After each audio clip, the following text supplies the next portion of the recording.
Alrighty, hello folks, and good morning. So, today we're going to be covering two things that came up in the last few videos for a little bit of additional, hopefully helpful context here. First and foremost, when it comes to pumpkin heads, the whole thing over just turning them undead mean that you can abuse the hell out of Pumpkin Bomb? Kind of. So, this one depends, but basically it's one of these cases where yes, you do technically have essentially a mechanism for a renewable pumpkin bomb through this. So you essentially send them out. If you can pick up a fizz card or two, then yeah, they're gonna hit pretty darn hard against a lot of stuff here.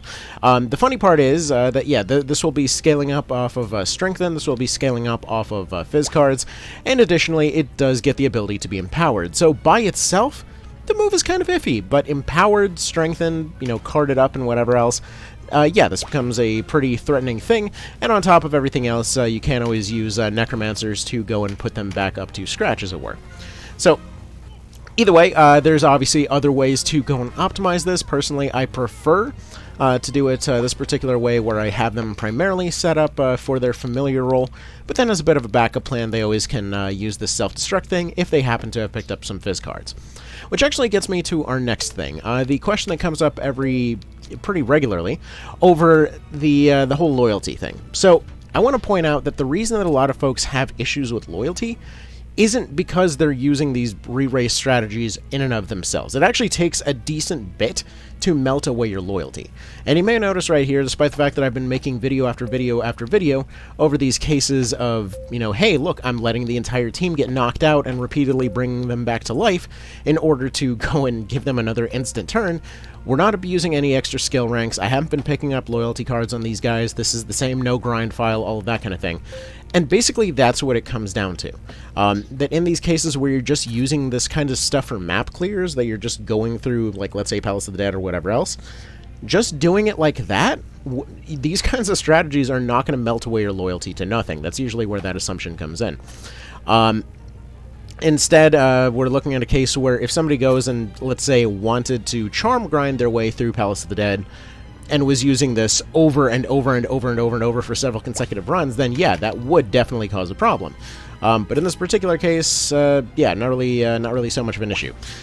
So just so you know, again, it's one of those things that kind of gets blown out of proportion a little bit in terms of how badly it can potentially affect you. Realistically, yeah, this is actually a pretty cozy setup here. Is this guy going to be... Yeah, that guy's gone. That guy's melted from one more, so we can just go ahead and double up on these two. Either way. Oh, also another thing. I actually originally had this particular map here in order to try and show off something with that Dragoon over there. But just also for a little bit of context, here, let's go ahead and bring him up here real quick.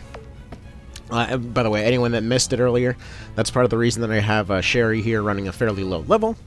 Basically, she gets attacked, she gets knocked out. This guy collects some cards, uses his Conserve MP to go bring her back to life, which triggers her Lament of the Dead, which means that you can easily mitigate large groups of, for example, in this case, very fast and aggressive birds with one action. It just allows you to counter them all with a passive. But, for example, also, for the sake of further context over just kind of numbers in general, this guy right here is essentially going to be 23 levels, or... Is that 23? Are they even higher at this point? I don't know. Yeah, 23 levels under these guys. Through a combination of debuffs, the whole idea originally was like, hey, look, you combine the right debuffs, this guy hits harder than these frickin' super birds over here, kind of a whole thing over that. But realistically, everything is always context in this game. This is why I always go on about this whole thing of like, hey, chill out on the grinding. There's so many other mechanics here. Like, through a combination of this guy getting re-raised and then turning on his Beast Slayer. Honestly, I should have run Insight instead of Pincer on him, but whatever.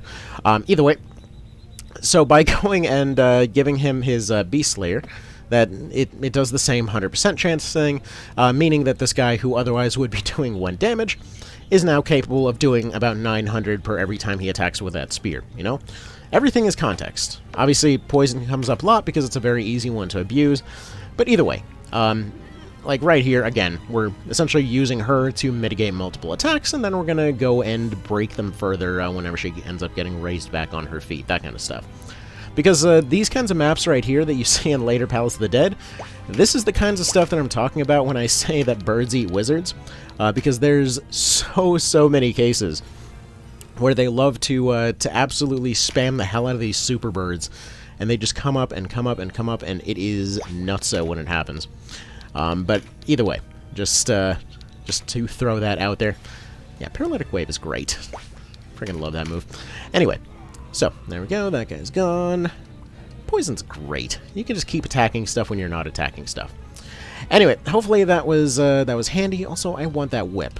I mean, granted, that guy's dead one way or another, whether we do anything to him or not, so Anyway, so y'all have yourselves a good one. Take care. Hopefully that helps explain a few things. Maybe contextualize a few things. Who knows? Either way, stats aren't your power. All of these different buttons to push are your power and all that. Alright. Take care. I'll see you next time. And by which I mean I'll probably just record another one immediately after this to hopefully go explain something else. But anyway, y'all have yourselves a good one. Take care.